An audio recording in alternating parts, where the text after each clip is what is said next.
जादुई तालाब। बहुत समय पहले की बात है। एक छोटे से गांव के पास एक घना जंगल था। जंगल के बीचों बीच एक सुंदर तालाब था जिसके पानी में एक अद्भुत चमक थी। लोगों का मानना था कि यह कोई साधारण तालाब नहीं बल्कि एक जादुई तालाब था। गांव के लोग उस तालाब के बारे में तरह तरह की कहानियां सुनाते थे।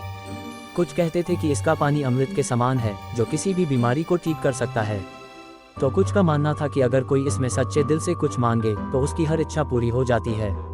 लेकिन इस तालाब की एक शर्त थी, जो कोई इसमें लालच या स्वार्थ के साथ प्रवेश करता वह हमेशा के लिए तालाब में ही खो जाता। गांव में एक निडर और समझदार लड़का था, राजू। उसे कहानियों पर विश्वास नहीं था, लेकिन वह इस रहस्य को खुद जानना चाहता था। एक दिन वह अपने दोस्त मोहन के साथ तालाब की ओर चल पड़ा।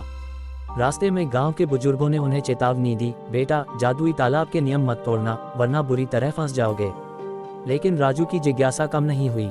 जब वे तालाब के पास पहुंचे तो उसकी सुंदरता देखकर मोहन मंत्रमुग्ध हो गया।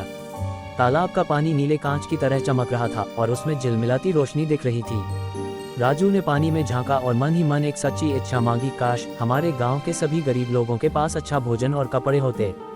जैसे ही उसने यह इच्छा मांगी, तालाब का पानी अचानक चमकने लगा और हवा में मधुर संगीत गूंज उठा।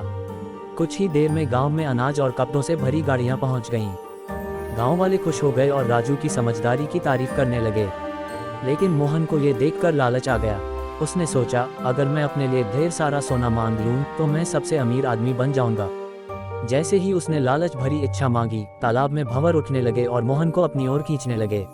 राजू ने उसे बचाने की कोशिश की, लेकिन मोहन तालाब के अंदर समा गया और हमेशा के लिए गायब हो गया।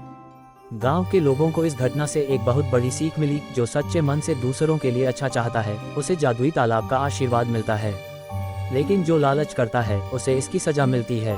राजू की समझदारी से गांव में खुशहाली आ गई और उसने सभी को सिखाया कि सच्चे मन और अच्छे कर्मों का हमेशा अच्छा परिणाम होता है। ये कहानी हमें सिखाती है कि लालच का अंत हमेशा बुरा होता है, जबकि निस्वार्थ सेवा और ईमानदारी से किए गए कार्यों का फल हमेशा शुभ होता है।